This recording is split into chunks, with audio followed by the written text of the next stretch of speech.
पश्चिम बंगाल में चौथे चरण में दक्षिण 24 परगना की 11 विधानसभा सीटों पर मतदान जारी है। चौथे चरण में सोनपुर उत्तर और दक्षिण, भांगड़, कस्बा, जादवपुर और टालीगंज में वोटर भारी तादाद में मताधिकार का प्रयोग कर रहे हैं। वहीं इसके अलावा बेहला पूर्व, बेहला पश्चिम, महेश लता, बजबज और मटिया बुजुर्ग में भी चौथे चरण में मतदान किया जा रहा है।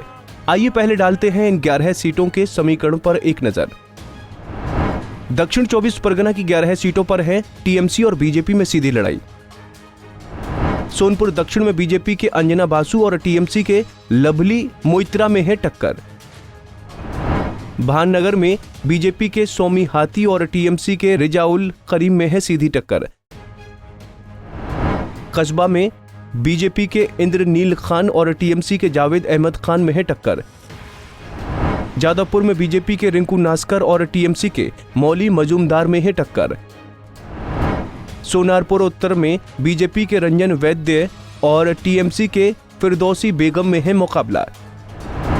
टॉलीगंज सीट से केंद्रीय मंत्री बाबुल सुप्रियो लड़ रहे हैं विधानसभा चुनाव। टॉलीगंज में बाबुल सुप्रियो और टीएमसी के अरूप विश्वास में है मुकाबला। बेहला पूर्व में बीजेपी के पायल सरकार और टीएमसी के रत्ना चटर्जी में है लड़ाई।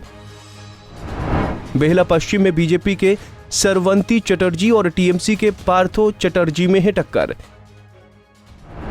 महेश ताला में बीजेपी के उमेश दास और टीएमसी के दुलाल चंद्र दास में है सीधी टक्कर।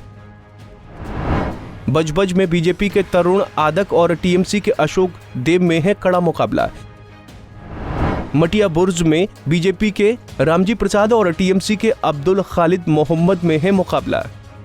साउथ 24 परगना जिले में कुल 4 लोकसभा सीट आती हैं। जादवपुर, डायमंड हार्बर, मथुरापुर और जयनगर लोकसभा सीटें दक्षिण 24 परगना जिले के तहत आती हैं। अगर 2019 के लोकसभा चुनाव के आंकड़ों पर गौर करें तो ये इलाका ममता दीदी का मजबूत किला साबित हुआ है। वहीं बीजेपी 2019 के चुनाव में इस किले में सेंध लगाने में पूरी तरह से नाकाम हुई। जादवपुर सीट पर तृणमूल कैंडिडेट मिमी चक्रवर्ती ने बड़ी मार्जिन से 2019 के लोकसभा चुनाव में जीत हासिल किया था। इस सीट पर तृणमूल कैंडिडेट को 47.91% वोट मिला था। वहीं बीजेपी को महज 27.96% वोट ही मिल पाया था।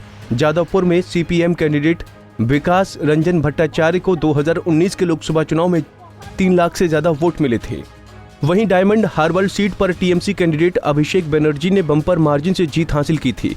ममता दीदी के भतीजे अभिषेक बनर्जी ने 2019 के लोकसभा चुनाव में यहां से 56.13% वोट हासिल किया था, जबकि बीजेपी कैंडिडेट नीलांजन रॉय को डायमंड हार्बर सीट पर 33.59% वोट ही मिल पाया था। यानी डायमंड हार्बर एक तरह से टीएमसी का अभेद्य किला साबित हुआ है। वहीं मथुरापुर सीट पर टीएमसी कैंडिडेट चौधरी मोहन जटुआ ने बड़ी मार्जिन से 2019 का लोकसभा चुनाव जीता था। जटुआ को 2019 में यहां से 51.84% वोट मिला था, जबकि बीजेपी कैंडिडेट श्याम प्रसाद हालदर को 37.29% वोट मिला था।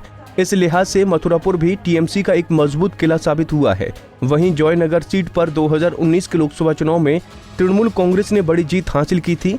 टीएमसी कैंडिडेट प्रतिमा मॉडल को 56.13% वोट मिला था और बीजेपी कैंडिडेट अशोक कंडारी को 37.77% ही मिल पाया था। साफ है दक्षिण 24 परगना के इलाके में टीएमसी बेहद मजबूत स्थिति में है। 2019 में बीजेपी को यहां कामयाबी नहीं मिल पाई थी, इसीलिए 2021 के विधानसभा चुनाव में बीजेपी के लिए सफलता हासिल करना बेहद मुश्किल लग रहा है। कोई बड़ा चमत्कार ही इस इलाके में बीजेपी को चुनावी सफलता दिला सकती है। वैसे बीजेपी को अम्फान दुर्नीति और अभिषेक बनर्जी पर लगे आरोपों से बड़ी उम्मीदें हैं। वक्त ही बताएगा कि बीजेपी की ये उम्मीदें पूरी होंगी या नहीं। पंजाब केसरी टीवी के लिए दक्षिण 24 परगना से उदय प्रताप सिंह की रिपोर्ट।